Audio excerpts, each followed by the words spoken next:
Hello everyone, welcome to another episode of Wednesday on Wealth. I am Harsh Shah, a CA Finance student. As promised in our last video, today we'll be learning about tax implications on capital gains. Now, before moving to the tax part, let us understand what is capital gains. So, क्या होता है capital gains? Capital gain is nothing but the profit you earn when you sell a capital asset such as shares, bonds or real estate. Likewise, when the selling price is less than its cost price, it results in capital loss. But the question is, क्या कोई भी asset sell करने पे capital gain attract होता है? The answer is no. Only when you sell a capital asset, capital gain is attracted. So, क्या होता है capital asset? Capital asset is a property that you own and can be transferred, like real estate, buildings, land, shares, securities, mutual funds, leasehold rights, jewelry, etc. However, there are certain exceptions. ये ऐसे exceptions है जो capital asset है but capital gain tax नहीं लगता. जैसे कि first, raw materials held for business use. Second, personal belongings such as clothes, furniture, etc. Third, a piece of land that is situated in a rural area. Fourth, gold bonds, bearer bonds and national defense bonds issued by the central government. And fifth, certificate issued under gold monetization scheme 2015. ये कुछ ऐसे assets है जो कि capital assets तो है पर उनके सेल पे capital gain tax नहीं लगता. अब हमने ये तो जान लिया कि capital gain tax क्या होता है and what is a capital asset. Now let us see what are the types of capital gains.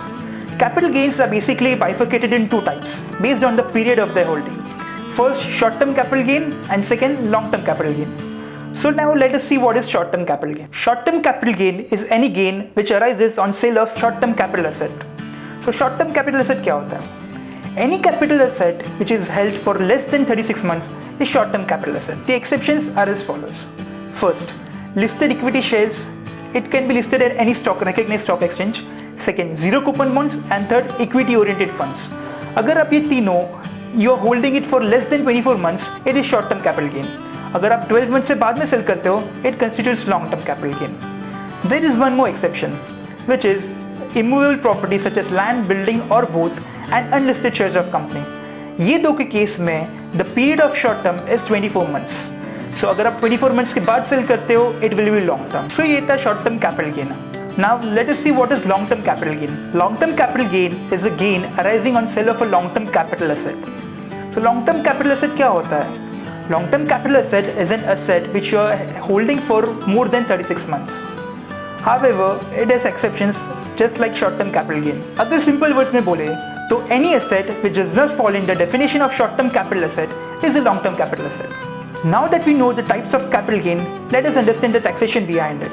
ऐसा कोई भी शॉर्ट टर्म कैपिटल गेन जिस पे आप एसटीटी पे नहीं करते हो वो आपके टोटल इनकम में ऐड हो जाएगा and then it will be taxed at your slab rates. As for the long term capital gains it is generally taxed at 20%, but again exceptions. As per section 112A, if there is any long term capital gain arising on sale of listed securities and provided that the gain is above rupees 1 lakh, it will be taxed at flat rate of 10%.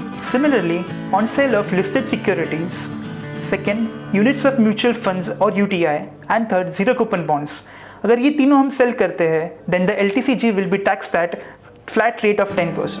Although the short term and the long term capital gain are taxed at the rates mentioned by me, there are certain cases in which there are different rates. For equity and debt related investment, the rates are different.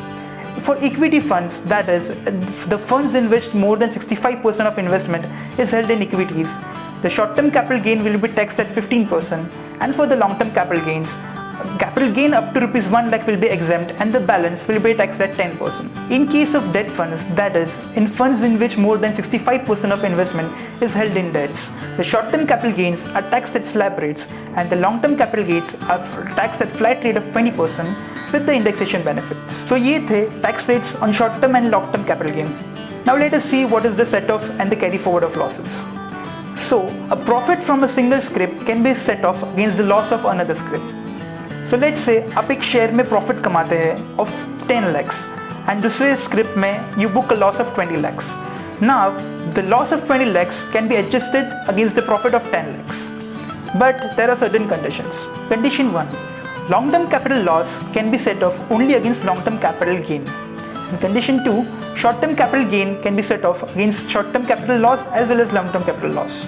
So basically, अगर आप किसी script में long term capital loss book करते हो वो आप किसी long term capital profit के अगेंस्ट ही सेट ऑफ कर सकते हैं. However, अगर आप short term capital loss book करते हो, वो आप लॉन्ग टर्म कैपिटल गेन और शॉर्ट टर्म कैपिटल गेन दोनों के अगेंस्ट सेट ऑफ कर सकते हैं। यहाँ पे गवर्नमेंट ने टैक्स पेयर्स को और एक बेनिफिट दिया है। If you do not have profit to set off the loss against, you can carry forward those losses for the next 8 years, and in the subsequent years जब आप profit book करते हो, you can set off these losses against those profits.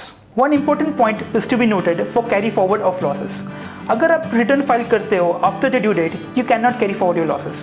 So if you want to carry forward your losses, you should file the return within the due date. For more queries, you can get in touch with the tax and finance experts. For more such videos, subscribe to our YouTube channel.